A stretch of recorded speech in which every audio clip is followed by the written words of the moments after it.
45. B, do you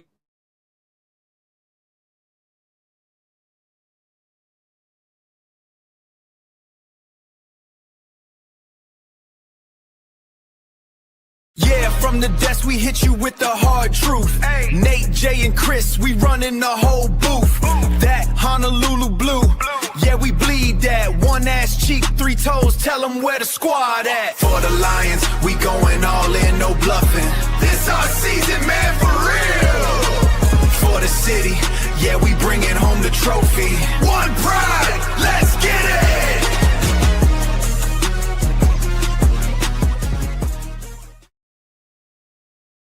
And welcome to the show. I am your host, Nate the Great. I got here me C Money, Jay Weezy, and Mr. B Strilla in the back with the producer. Say hello, B. He's gonna say hello. I don't know. He ain't gonna say nothing. He just be like, I thought he was gonna pop in or say or make some kind of like sarcastic sound or something. Dang it. Anyways, we shook things up a little bit, but he's still with us. And he's rocking the 1s and 2s in the back. So, yeah, here we are. We're back after the draft. Feels like it was just yesterday because everybody is tired and dragging ass today. I know I am. But we're going to power through this, baby, right? Yeah. Absolutely, man. Mm-hmm. All right. No, bro. How y'all fellas feeling? How y'all doing? Doing good. I'm feeling good, man. Seriously. Yeah, man. Actually feeling really good. Okay. All right. Well, good. Especially after the draft. I'm feeling great. Yeah. I think anytime the draft ends, you get super excited. Like it's that circle of nonsense where you go from the despair, dismay, the obsession, the frustration, all that.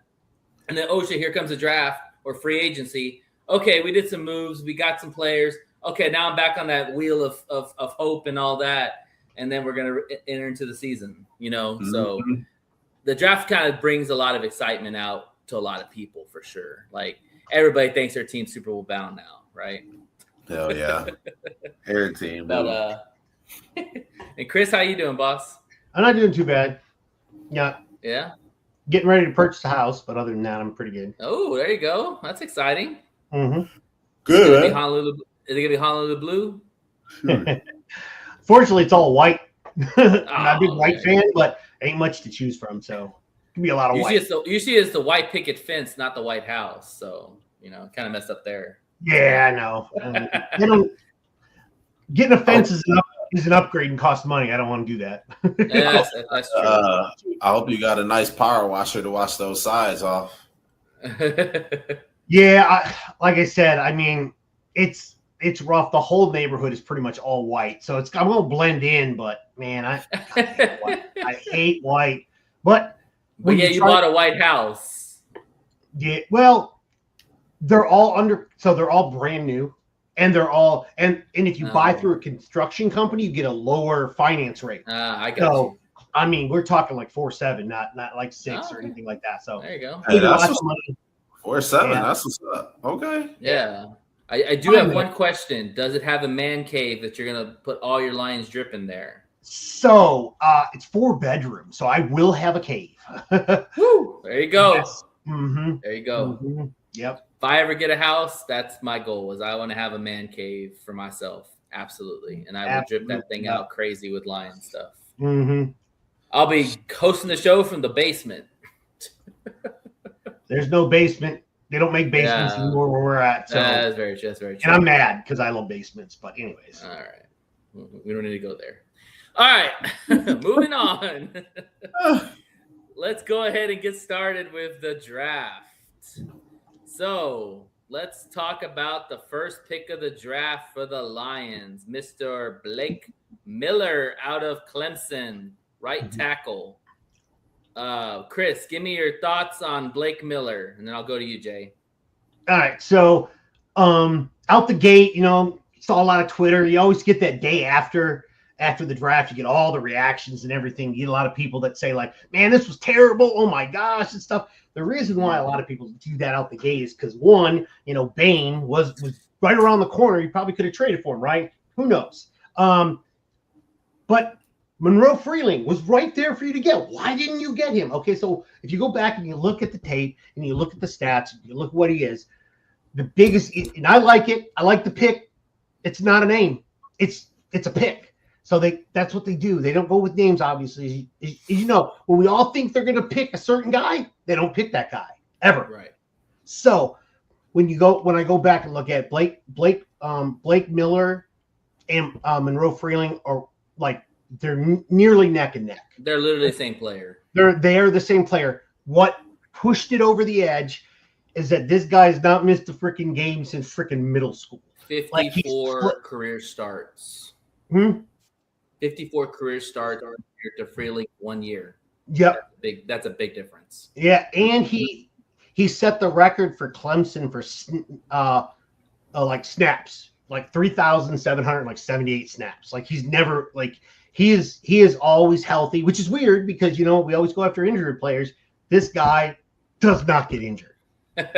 Debunk that narrative. Yes. So he that's where I think that's where it's split. Now we'll never know if that is truly what split it, but it looks like that's what it was when you look at Chris, I can guarantee you, Brad even said himself, those 54 starts, that was a big reason why they brought him. What's up, Bobby? Wheeler fan? So I like Blake Miller. I mean, tackles and stuff are not a sexy pick. They never are. Yeah. But I mean that guy we needed. So cool. He's plug and play. Yep. Go ahead, Jake. What are your thoughts on the pick? Yeah, I agree with that. A lot of people, he just said, like Chris just said, a lot of people don't think that that's a good pick. Really, if you look at it, they can revamp the whole offensive line. Now you got Cade Mays. You can really put Penei Sewell back in his original spot, which is left tackle, which kind of shakes everything up. He was already one of the best, if not the best, right tackle in the game. Now you put him. He will be the best left tackle in the game. You're putting him in his original natural spot, so that's going to be a strength for the Detroit Lions. So, yep. I like the pick because, like you just said, he started 58 consecutive games. I think he won like Iron Man of the Year award, something like that, where he only missed like maybe one practice and then came back day.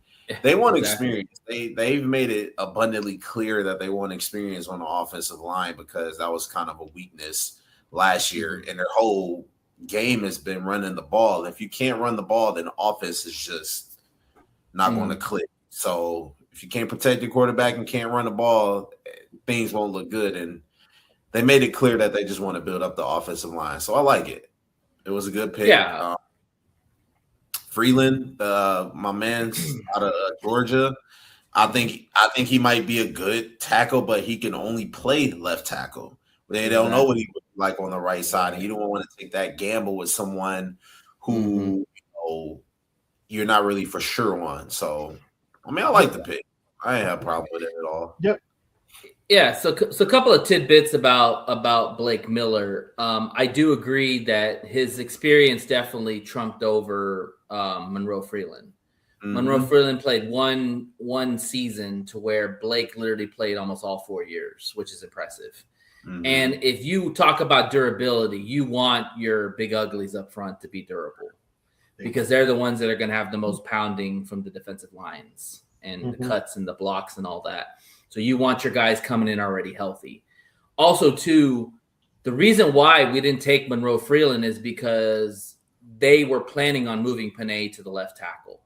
That was going to be a plan when Decker retired. And I guarantee you they told Penei that once Decker retires or leaves the Lions, you are going to go to left tackle because that is where we drafted you to be our cornerstone.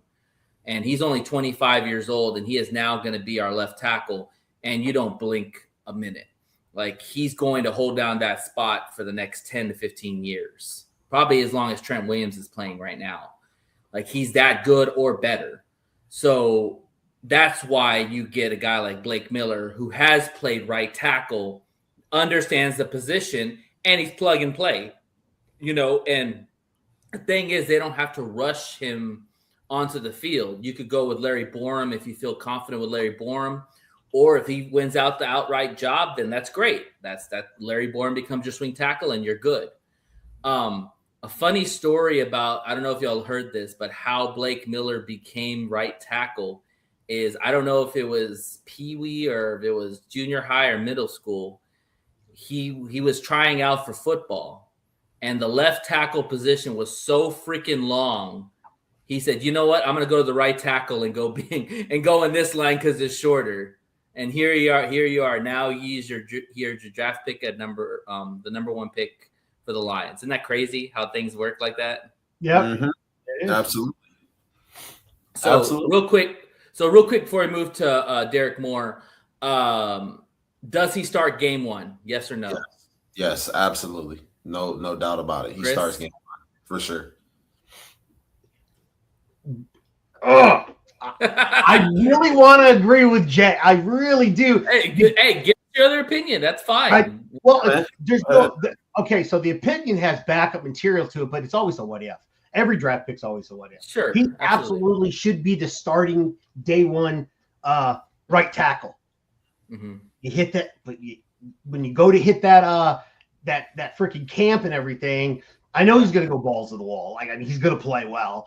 We always think tackle. Okay, well, cool. Like Panay did that, so why doesn't he do that? Like we just don't know. So he could go in and he can be great, but the intricacies of having to shift and stuff like that, Bourne already knows that stuff. He already got all that stuff. And he's been in the battles, he's been in the wars and the NFL lifestyle. Whereas so Miller has not yet. Now, I expect him to do that, but I can't guarantee he'll be the first. Like he'll be starting day 1. He should.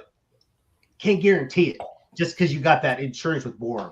That's all. I think the reason why he will start day 1 is because, like we just mentioned, he brings the experience to the table. Yeah, he has the experience. He has. He's plug and play. He's ready. He's ready for. I mean, that's why if you weren't, a lot of people weren't big on it. I can guarantee you that nobody out there knew who Blake Miller was before the draft because. For one, a lot of people don't watch ACC football, and you aren't looking at the linemen if you weren't really in tune with it. But nobody knew who Maron Freeland was either. So it speaks for itself, and they explain why they took him. It's for the experience. He looks good. He plays with great pad level. I mean, that's a guy that don't need. I'm not going to say he don't need to be coached because everybody can be coached and get better. But that's a guy that plays with a high football IQ. Yeah. Dan Campbell and Brad Holm loves those specific guys. Absolutely. And IQ. And Brad's been scouting this guy for 3 years, so you know that he's. I mean, he's probably the day 1 starter, but like with any draft pick, when you head into camp, I mean, if you're a quarterback and your team doesn't have a quarterback and you just got drafted first overall, you're day 1 starter. Like there's nobody else. You know, like I mean that's exactly. Other than those situations where you don't have a player that's even close, like him, he could trip and fall and go into a number 1 slot. Other than that, dude, everybody's always it's always a guess until you get him to camp, see how well they're. I mean, this guy's smart. He's going to be day 1 starter, but there's always that 1% chance. For sure. And I'll say this to wrap up this Blake Miller, like. If you're talking about building cohesion with the O-line, which I think that was a big problem last year because you had a lot of pieces that just did not cohesively fit. This time around, if you're going to stick to one O-line, unless injury happens, you want to have that one O-line for the whole season. Yeah. I definitely think that Blake's going to fit that because at some point Blake's going to start. So you might as well get him in there in the fire right off the bat so he can build that cohesion with all the guys. Yeah, well, dog. They want this offense. Think about this. They want this offense to hit the ground running.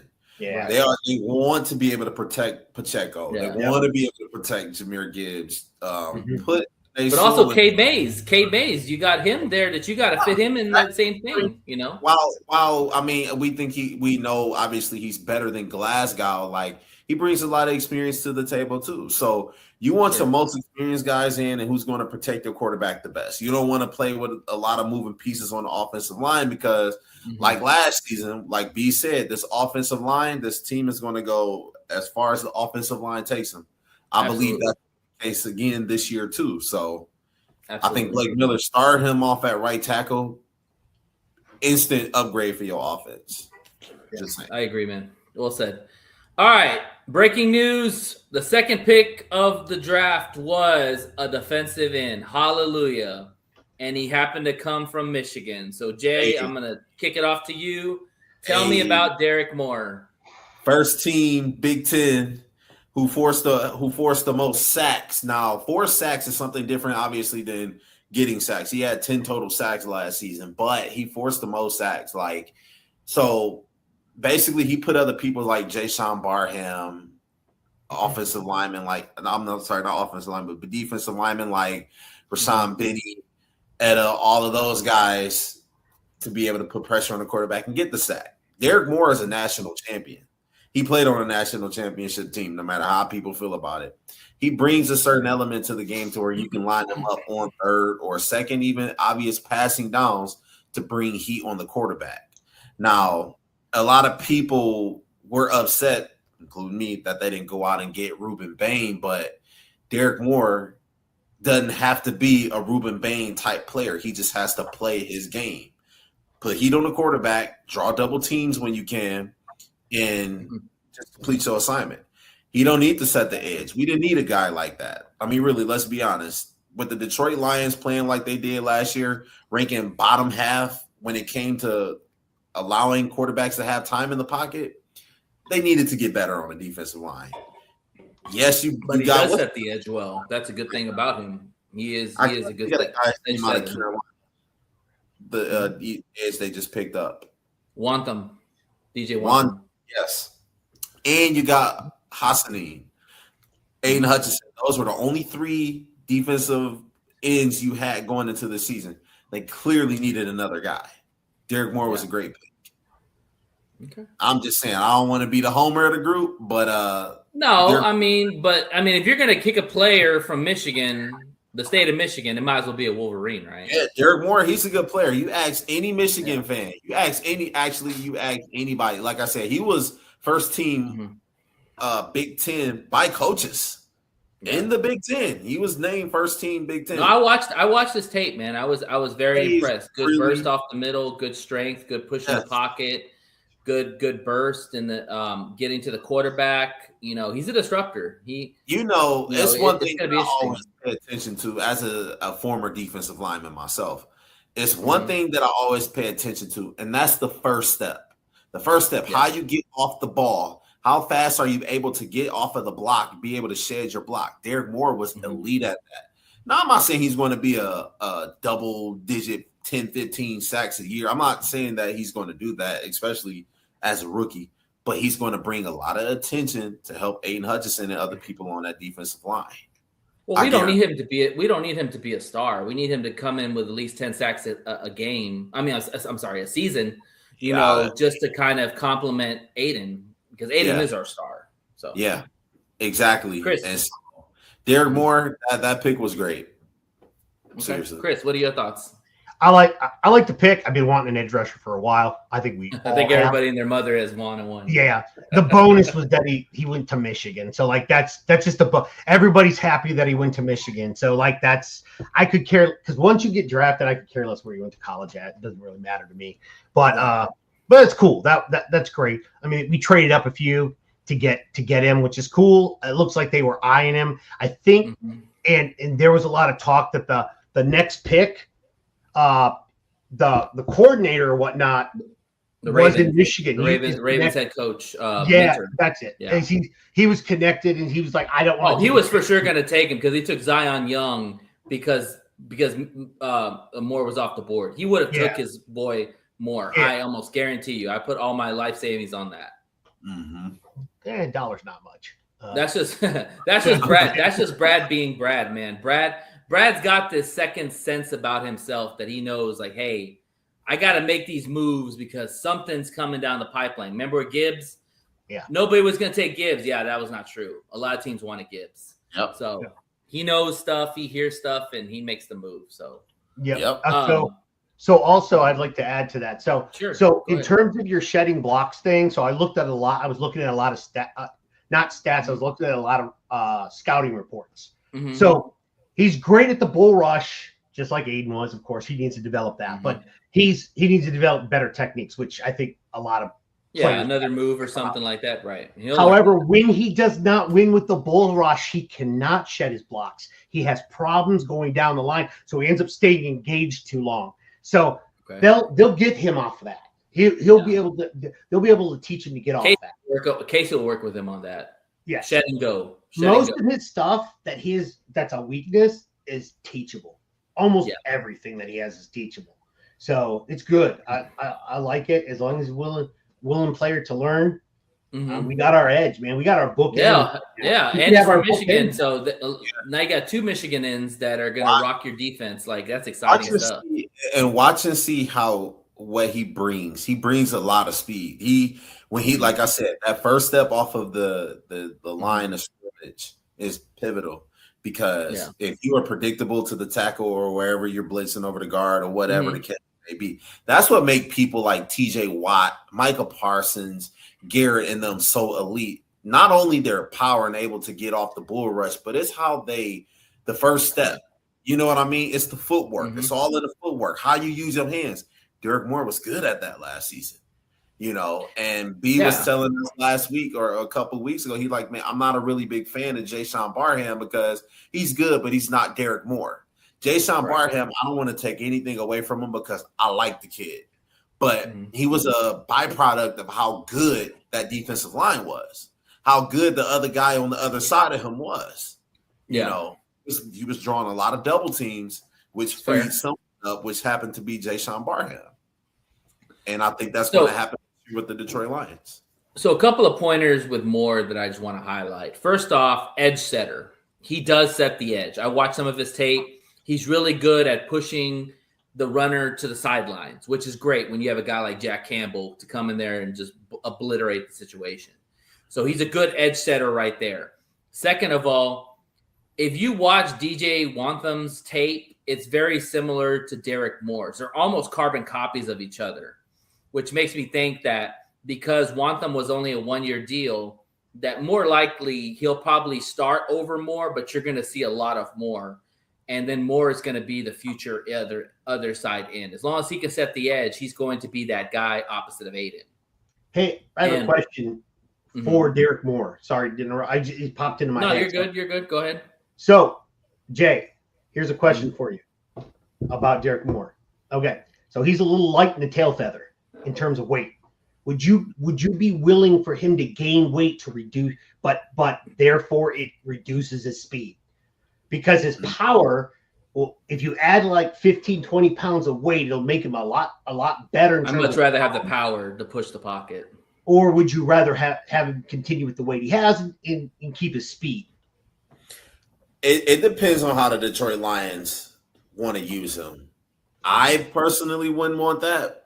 Reason being is because we were just talking about like bull rushing and all that hadn't been just the greatest.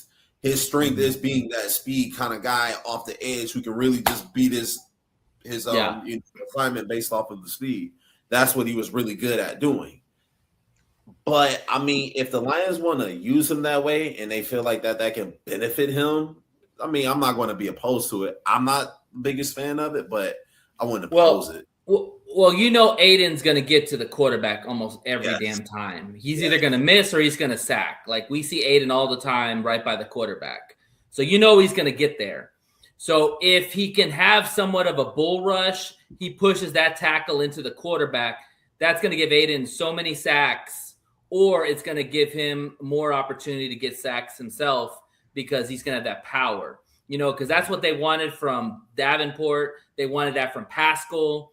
They wanted that thicker defensive end that had passing rushing ability, but also could push the pocket into their star pass rusher. That's what any guy that wants a defense to be successful, you want to have your speed rusher, which is Aiden, your guy that can do everything.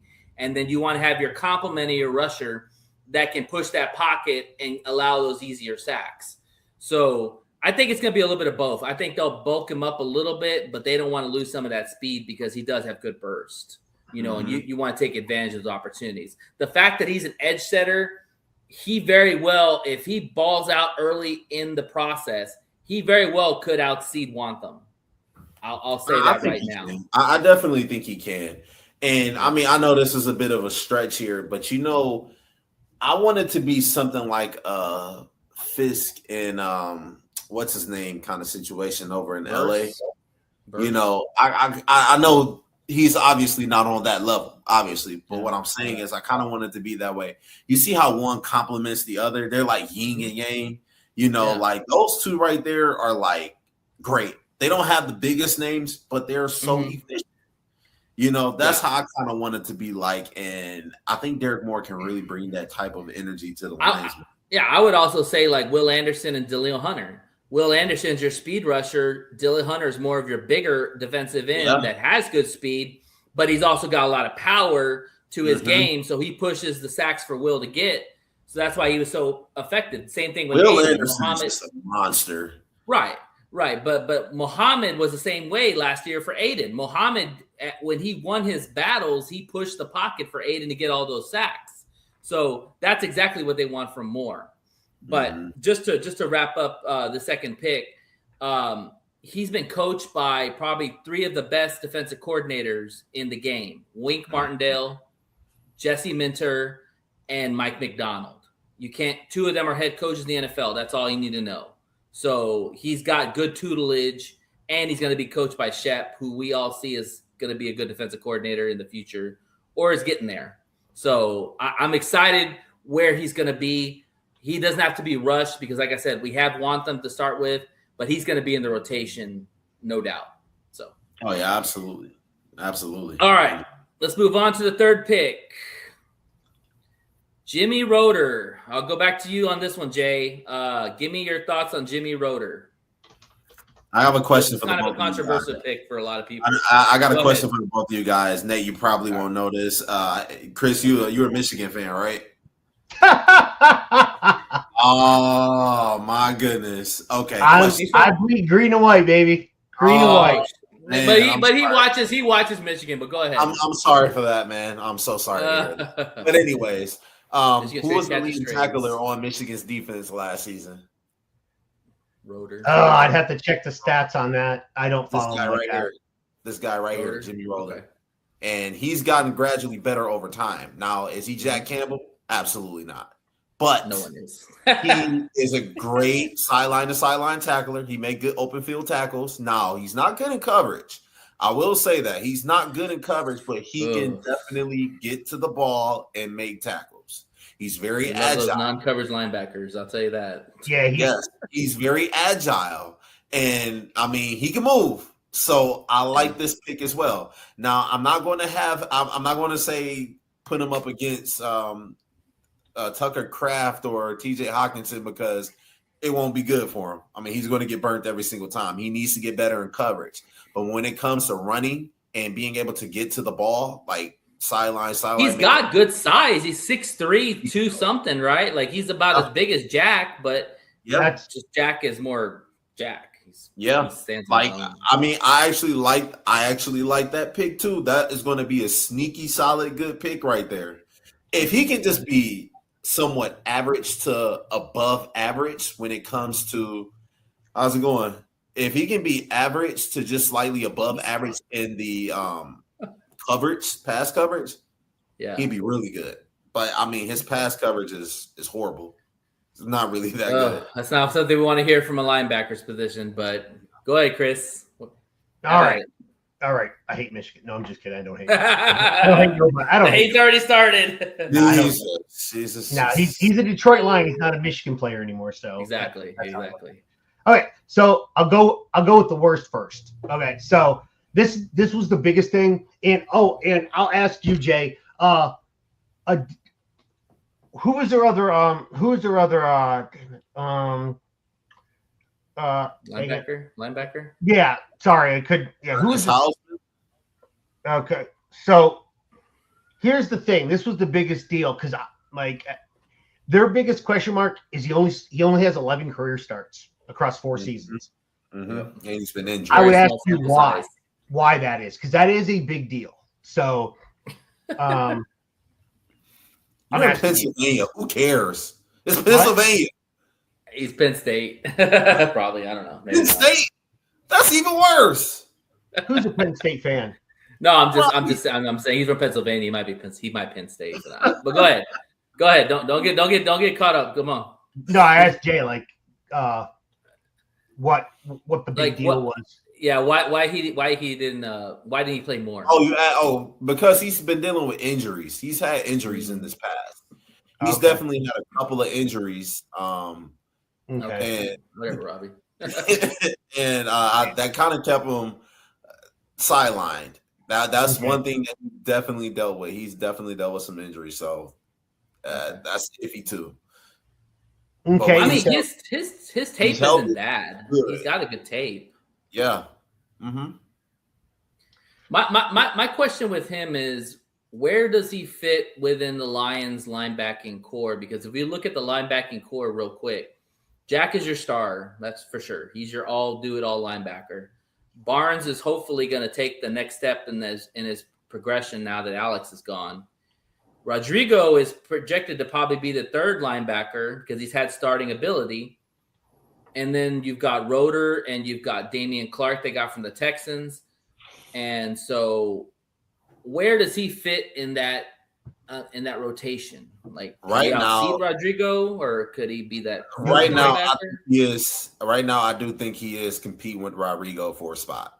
I think that's literally what they drafted him. And I think they look like the same player in some aspect. He's a bigger version of Rodrigo. Rodrigo's a very small guy, but he's a hell of a tackler. Roeder is a bigger dude, but he's a good tackler too. Exactly. And I mean, as crazy as this may sound, I think that obviously Rodrigo is a bit more physical. And I mean, we all know Rodrigo is tough, but one thing Rodrigo just can't do is stay healthy.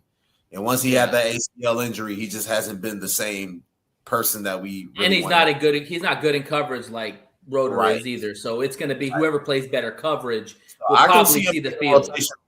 I can see him being a rotational player. I don't see him getting, 50 snaps a game. He probably get, 10 snaps per game right now, on running downs. If you got a third and short, something like that, they want to run the ball, you can line him up. He'd make a good tackle. I can see that, but it's not going to be the only thing about this pick that I was kind of like a little head scratching is that. Can I finish my analysis? I didn't even say one word. I'm sorry. You guys went right off, and I was just like, all right. Well, I know. I'm trying to cut. You gotta get because I will go pause. I'll wait, and then I'll continue. So if you guys jump in, I'm glad you said something. So go ahead. No, so he also like Jay said. So his coverage isn't great, and that is due to his It's due to his when stuff like for instance, largely like when stuff bounces to the outside and he has to go catch them, he doesn't have the catch up speed. He doesn't take proper angles, so his coverage skills are lackluster in that. He can get better at it. I do believe. I don't know how much better though at the pro level. Yeah, I like the pick. I wasn't even looking for the guy at that time. I was looking for another position. So it kind of came out of left field for me. I was like, okay, cool. That helps. That helps our linebacking core.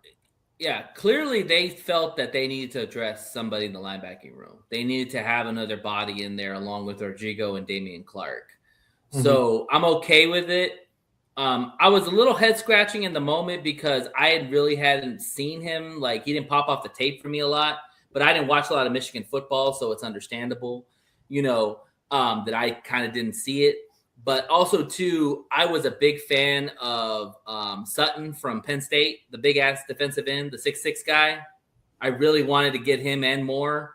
And the Packers took him literally right after Roeder. So that's where I'm going to look at it as. Like, hopefully Roeder is the guy because I really like Sutton. I didn't want him to go to the Packers. You know what I'm saying? Because that's the last thing you want to do is give another pass rushing end along with Micah Parsons to the Packers. But anyways, other than that, I do think that he'll probably be more of a special teams kind of guy right now, early on. And then he'll work his way up kind of like Rodrigo did. But I think that they trust Rodrigo right now because he has starting ability Like before we got Jack Campbell and Derek Barnes, Rodrigo was our starting linebacker at some point. So right, wrong, or indifferent, he was one of the guys. So we'll have to see. All right, let's move on to the next pick, and that was the cornerback. This is my favorite cornerback, Keith Abney. All right, Chris, tell me about Abney. Not a whole lot. It's believe it or not, I was the only guy I had not gotten a chance to research. Oh, you dropped the ball. You dropped the ball. Yeah, okay, I was Jake, the only guy. Go ahead, Jay. Let Jay go first. Yeah, give me a minute. I mean, look at his measurable. So I told y'all when they picked him, remember I sent y'all that text message. I'm like, yo, say he probably one of the best, sneakiest like players in the draft, especially at that time. They had him actually mocked going into like second, third round. Yeah. I have him right here, mid-second. So yeah, like I think that was actually a good pickup. And with the departure of, I said this on the local Detroit radio station, I said with the departure of Amik Robertson, he fits right in. I mean, obviously he needs to gain the experience, but I mean, if you think about it, they're the same height, around the same weight. They both played like ferocious pit bulls. That was his comp, was Amik Robertson. Now he's going to be younger. Obviously, he's going to be a little bit more durable, so I think this is going to be a great pickup. That's someone that really, if he can prove himself in training camp, he might be another plug and play guy. He looks like a dog. He looks like a dog. Yeah. He might be another. What did Liz say? She just said something. Can you bring that back up? Read that again. See money, love the facts that y'all have great picks. What are y'all going to do with it, though? They're gonna draft. What they're gonna do, Liz, is that they're gonna draft people that can play now. They don't want people that they can develop in the future. I think they did that with their luxury. No, pick. they drafted a lot of plug and play players now. Exactly. They knew that they only had one bite at the apple. You go out there and you get people who can contribute to your team now, not 3 years from now. You're not going to trade 50 million picks to get somebody project, like they did the last couple of drafts. The expectation is that we don't want to draft this high again. We want to draft in the later rounds, just like the Chiefs, perfect example. They're not going to draft this late in the round again or early in the round. They're going to draft later. Exactly. Something how I comp this draft right here. I really comp it to like the 2021-22 draft. Reason being is because the only big name the Lions picked up was Penei Sewell. Right? That was the we didn't even know what Sewell. We didn't even know how good Sewell was going to be. He felt the 8. Exactly. A lot of people were upset at that pick. I don't know why, but if you think about it, when they drafted McNeil, Onwuzurike, St. Brown, a lot of people are like, okay, these are bodies that they could possibly just plug in and see how good they may be. Yeah. Look at them now, with the exception of Onwuzurike. For sure. Chris, give me your quick analysis on Mr. Abney. Exactly, Liz. Exactly. All right. You say quick. I had it all written down. Okay. This. Give what you got. Give what you got. Go ahead. Sorry, I didn't mean quick. All right. So strength. This sums it up. This first one, incredibly competitive temperament that jumps off the film. This kid wants to fight you for every single catch and do not back down from any, regardless of matchup. Like, bam. Like, I like that. I like that's awesome. That's awesome. So you said short. I kept it short. 5'11", right? 5'11", right? 5'10". Yeah, 5'10". Yeah. So my 2 points on him is he's probably the second best cornerback that I like to see outside of Pons that went to the Jets. He's a fighter. He's a nickel cornerback mostly, and I get Meek vibes. So we might have drafted a Meek Robinson all over again. So I'm good with it. Great value. All right, moving on to the next pick. We're gonna kind of run through some of these quicker. Kendrick Law. Okay, this one was kind of a little head scratcher because I don't think a lot of people saw receiver coming, but you saw his tape and you know why. Jay, give me your thoughts. Kendrick Law, what he had, like a 4.3 and a 40, something like that. Dude is fast, and he got hands. Look, for this to be another sneaky good guy. I mean, a lot of people with the St. Brown thing didn't think that St. Brown would be as good as he is now. Watch and see how good this kid be. I ain't saying he's gonna be St. Brown, but he's gonna contribute. If he is, that's even better. Shoot. Right. I mean, that's just a plus. But yeah, Right. I can see him playing special teams, starting out as special teams. Absolutely. Possibly kick return, possibly punt return to see what he and Dortch could do, special teams. So we'll see how it goes. Yeah, that's gonna be a good battle for returns. I just didn't like they traded some picks to go up and get him. That's my only gripe that I have. I didn't like it was a future pick, so we're good. Yeah, that was my only thing. But other than that, I think he's a good, solid player. For sure. Go ahead, Chris. This is my favorite player in the draft. My favorite selection out of everyone. Okay. I was very fascinated. And you know why? Because this guy's 3 inches taller and the perfect replacement for Khalif Raymond. The guy is the same speed roughly. He has contested catch. He knows sideline. He punt returned in college. He is a fast dude. He can catch. He has hands. This is Khalif Raymond 2.0 right here. Now, he's not coming out the gate like that. Give him some time. But he literally is Khalif Raymond. Same size. Yeah. Everything is very similar to Khalif Raymond. This is your Khalif Raymond right here. I think he'll eventually become our full-time punt returner. Yeah. My quick thing is, if Dort doesn't just light the world on fire, this is your replacement for Dort, because it was only a 1 year deal. So you got your replacement for the future. All right, moving on. We got. Oh, this is my favorite pick. Actually, I take that back. This is my favorite pick, and it's actually Texas Tech B, but that's all right. I would love them on A&M. Eat it off, Nate. I'm gonna go first. So this guy is sneaky good. Texas Tech's D line was one of the best in college football last year. David Bailey was your second overall pick. This guy was drafted. They had another couple of guys that actually the whole D line got drafted. So one thing I like about this guy is he's got athleticism. He can take the ball and pick it off and take it to the house. That's pretty good for a guy this big. He disrupts the middle, and he blows up plays. And when you look at our D tackle room, you've got Aleem McNeil, Tyleek Williams, and that's it right now that I believe in. Wingo, we'll have to see. Levi, we'll have to see. So this guy could jump into that rotation. I think he's got that ability to be either mostly a run stuffer, but he could also be a pass rushing disruptive in some aspects. So I thought this was a really sneaky pick for the Lions. Whoever wants to go. Yeah. I watched a lot of Texas Tech game out of spite. Mm-hmm. Not Texas Tech, I'm sorry. Yeah. I watched a lot of games out of spite just to see how they did, because I really, be honest with you, I don't like that conference. But, I mean, they had a really nice defense down there, and I know he contributed to it. So I'd really like to see how where he would fit in with our team, who position he can kind of come behind and learn under and see where it goes. So, I mean, we'll see. Yeah. Chris? I'm indifferent about the pick. I don't hate it, or I just don't love it. No, yeah. I mean, at this point, you it's a shot in the dark. So Exactly. Go ahead, Chris.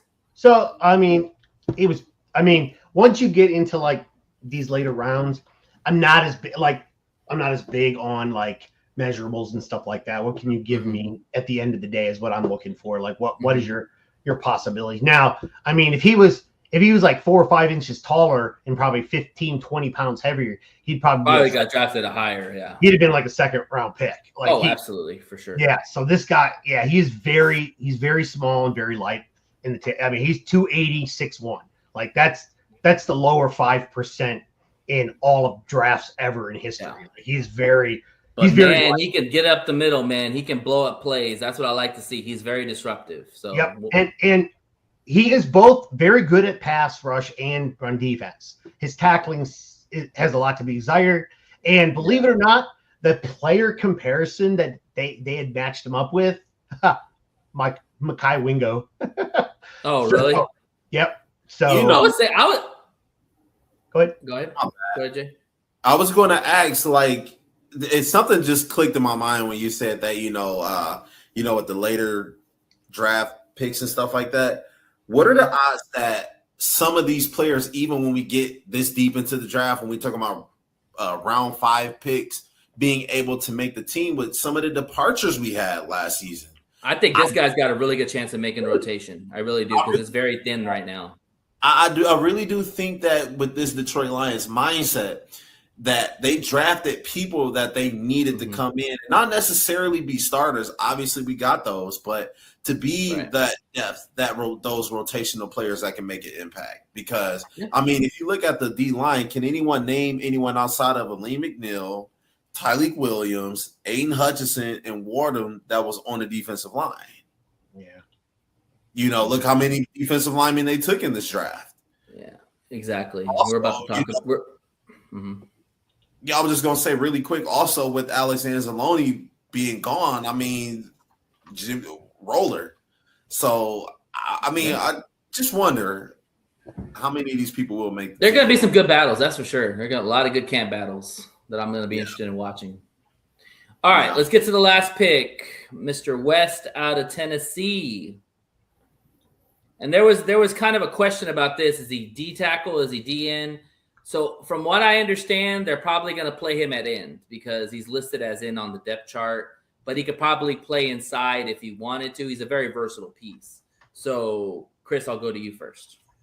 Yeah, I mean, like you said, 7th round. I mean, just give us a short answer. Whatever you want to say.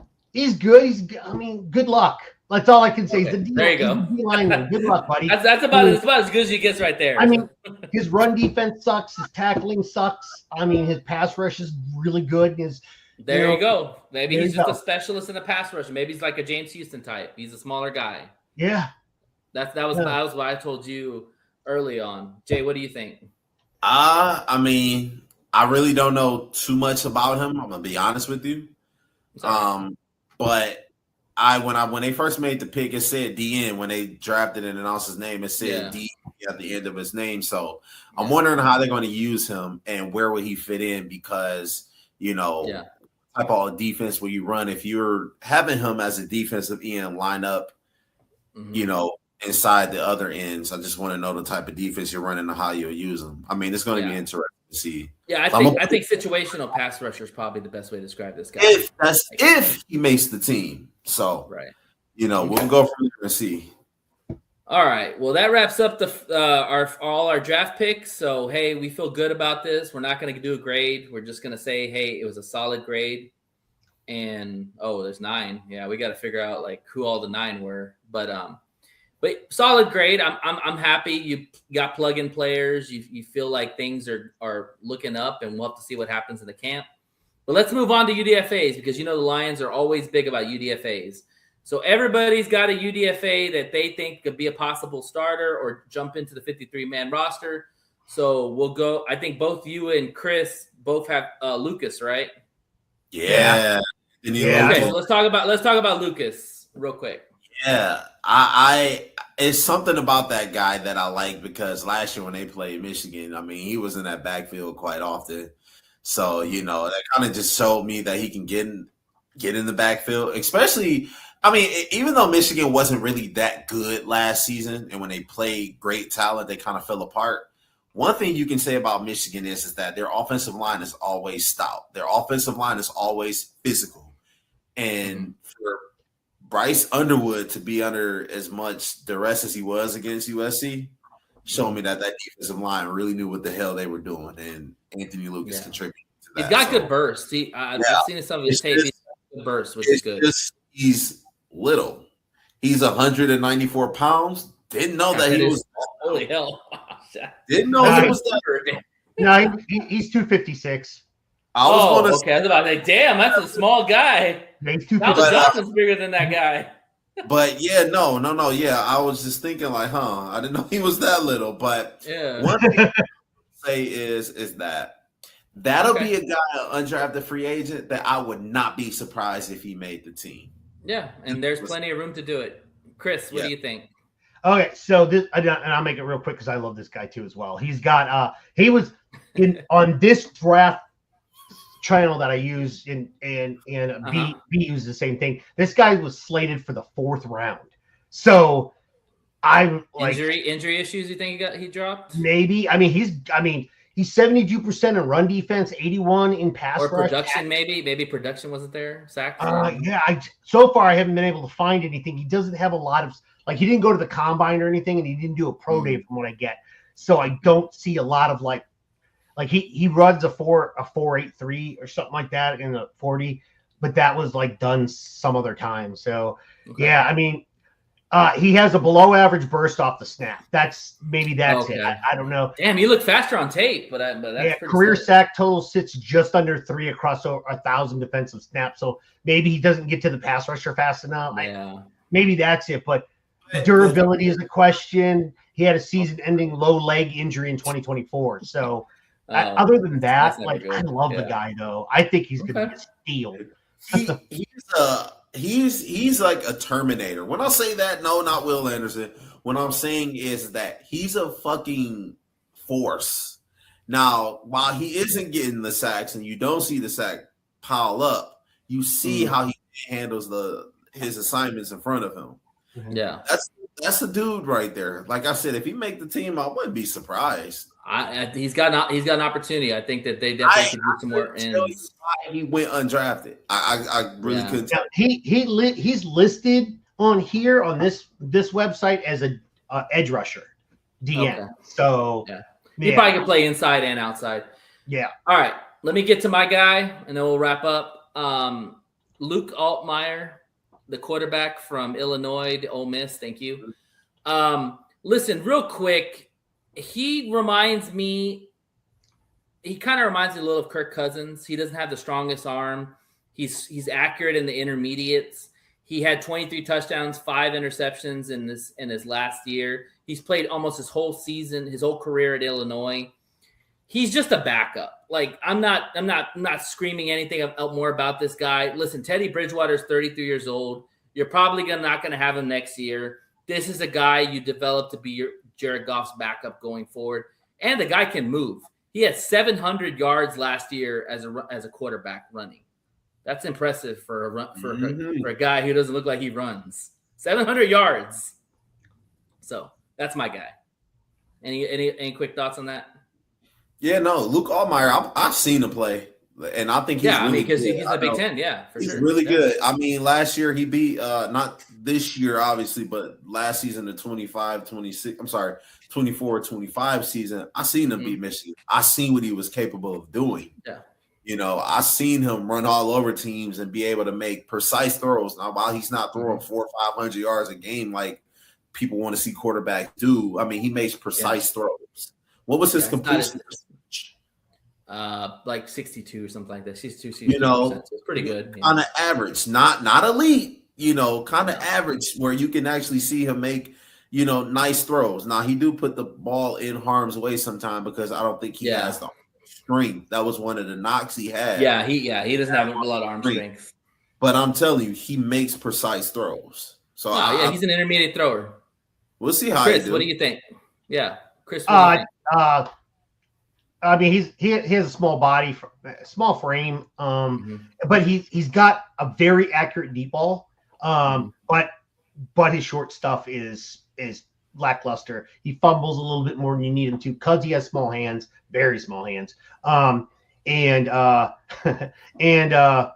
other than that, I mean, and we talked about this prior to the show. His scrambling and rush is weird because it's his lowest rating out of everything in the passing game. So he doesn't scramble or run well, but not in the sense that he's not fast or quick.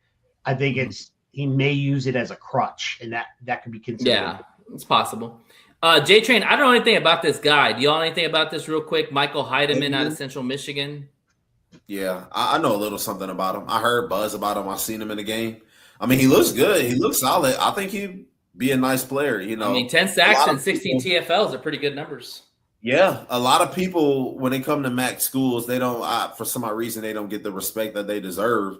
That's still like a D1 college right there. So, I mean, yeah, dude, I think he's going to be a great addition to that defense, man. Yeah. Seriously. And the Saints, appreciate it, man. And the Saints need all the talent they can. They have open roster spots everywhere. 63. So, yeah, close enough. All right. Well, any final thoughts before we wrap this puppy up? No, Any not at thoughts on all. the draft, anything? Nope. Well, Good. I actually do. I actually want to ask the both of you guys. I know the offseason is still here. They're still going to make some moves. But so far with free agency and with the draft behind us, what do you give the Lions offseason so far? I'm going to say I give them a B. B's fine by me. I need to see what these players are going to look like in the Lions uniform. I'm always on the field. Yeah, because I mean, as it stands, if you ask me like how a player does after 1-2 years, I still don't. I don't evaluate until after the third year. So, I mean, everything's a crapshoot in every pick, even though first rounds should be guaranteed like hits. They're still crapshoots. You don't know what's going to happen. Yeah. On paper, they look like they improved. I think the Lions have a better roster than they started with. Before free agency and before the draft on paper, but that's it. I don't know if they've improved because we don't know if they gel well or not. Exactly. We don't know until we see an actual game with them. So, so far I feel good about them. I just don't think, thanks Liz.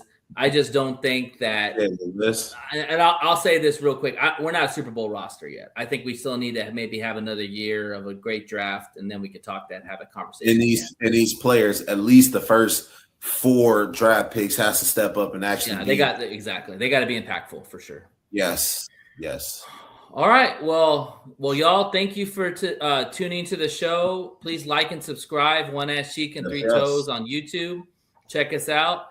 We're hoping our next show will be for the schedule release. That should be fun. Always a good time to find out who we're going to play and when we're going to play them. We do know we're going to Germany this year, so that's super exciting. I'm sure Amon-Ra St. Brown can't wait for that game. Don't tell Amon-Ra that, man. He loves Germany. But yeah, so we'll have a schedule release the next show, so that will TBD when we're going to come back out. Thank you very much, G-Spot. Who that is. Thank you. That's awesome tag. Thank you. yeah. That's about all we're gonna go there on that one. But anyways, I want to thank Jay Weezy. I want to thank C Money. I want to thank Mr. B Strilla in the back on the 1s and 2s. Shout out to everybody. Thank you, Liz, working the scenes in the back, doing her thing. Always a part of the show. So we are going to get out of here. One Pride. We'll see you on the other side. Have a good night. Peace. Go Lions. Peace.